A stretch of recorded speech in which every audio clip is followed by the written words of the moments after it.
Hey there, scholars, and thanks for choosing me as your guide on your journey to master the English language. The video that I have for you today is something that is really important for you to learn, which is how to write a summary.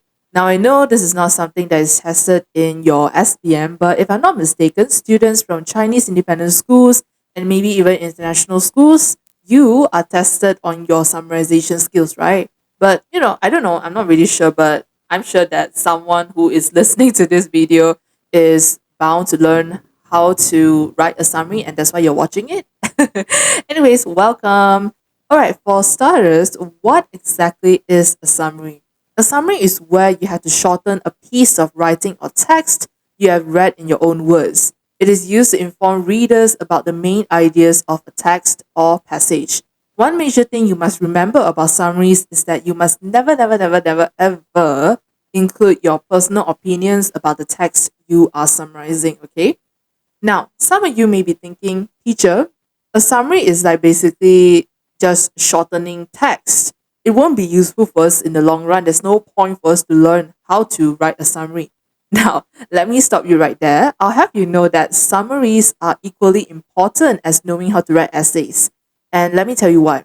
If you know how to summarize a text and make it shorter, it proves that you have a greater language fluency as you manage to understand what you have read and you are still able to make the text make sense after you have shortened the text with your own words.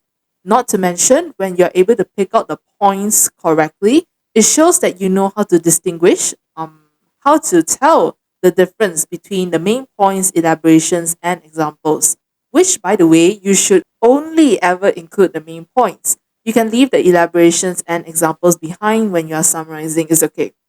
Of course, your memory will be improved when you are trying to summarize a text because you remember what you read and know which paragraphs or lines to find your points from. When you summarize a text and a reader reads the text that you have summarized, you are actually helping the reader to save their time. Let me give you an example. Okay, think of novels with 300, 500, or even 1,000 pages. Thanks to book reviewers who summarize the plot for you, you as the reader, you know what is going on in the book without having to go through the 1,000 pages or reading material personally. Last but not least, learning how to summarize will expand your vocabulary. There are certain words that you can shorten into categories. For example, David has a chair, table, lamp, cupboard, and a sofa. If you want to summarize this statement, you can first take a look at the categories of the mentioned items here. A chair, table, lamp, cupboard, and a sofa all belong under the same category, which is furniture. Okay, and there you have it. Your summarized sentence would be David has some furniture.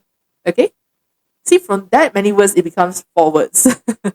Okay, so now that we have established the importance of summaries, knowing how to write them, let's take a look at the steps on how to write a summary. Okay, so step 1, you have to read the entire passage without marking it.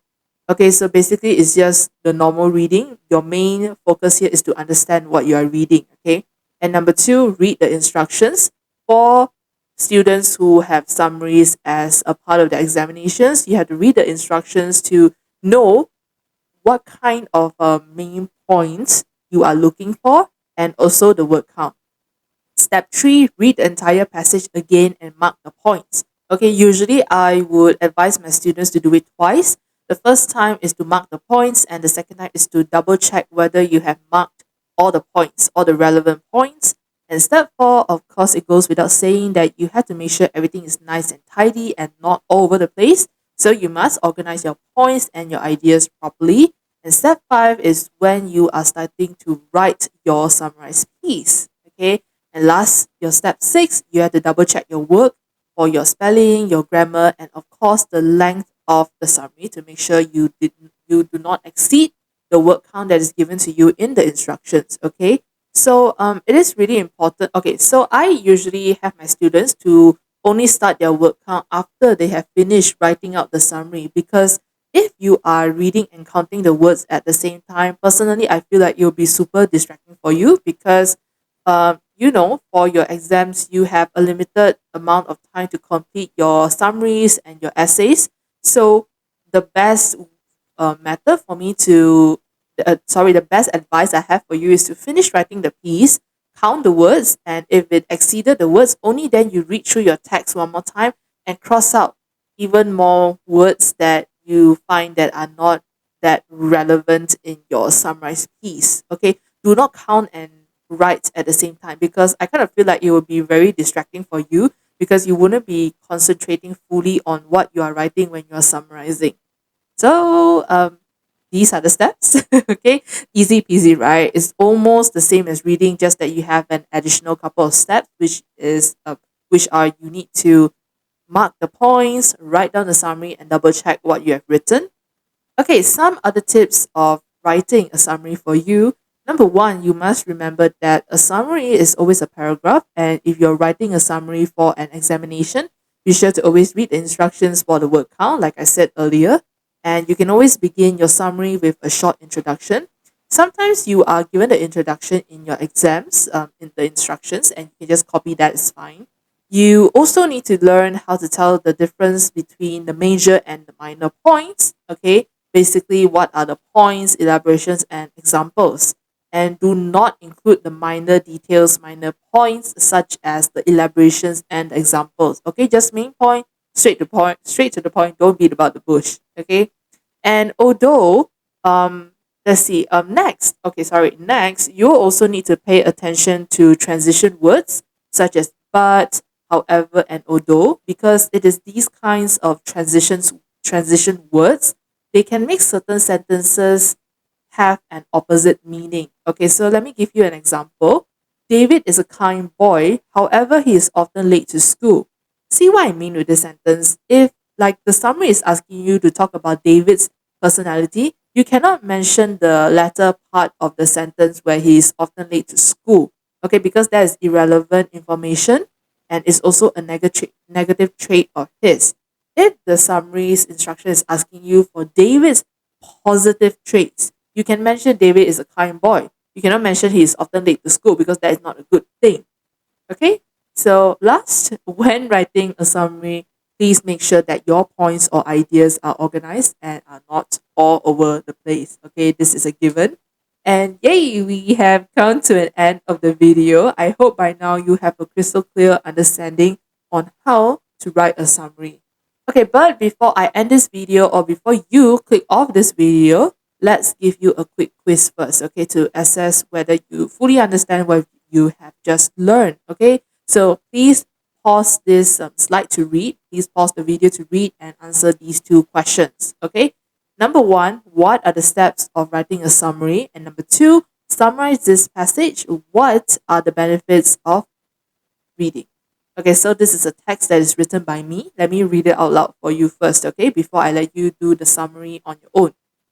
Okay, let's begin. When the habit of reading is practiced over a lifetime, reading can support the brain in major ways. There is no better superfood for our brains than a book. To keep our brains strong, we must read to provide our brains the mental stimulation it needs, as regular reading can slow down the aging of our brains. Not to mention, when we read, our concentration will be improved, as we cannot multitask or think of something else if we want to understand what we are reading. In this rat race world, reading can help us to escape from our mundane world and into a fantasy where magic and adventure are alive, thus reducing our stress. Through reading, our vocabulary will be expanded as well, because we will come across new words and words being used in different contexts, and our writing skills will be improved because of the exposure. Reading may appear as boring to some, and that is because they have not found the genre they love yet. If you're not a reader, give it a shot today.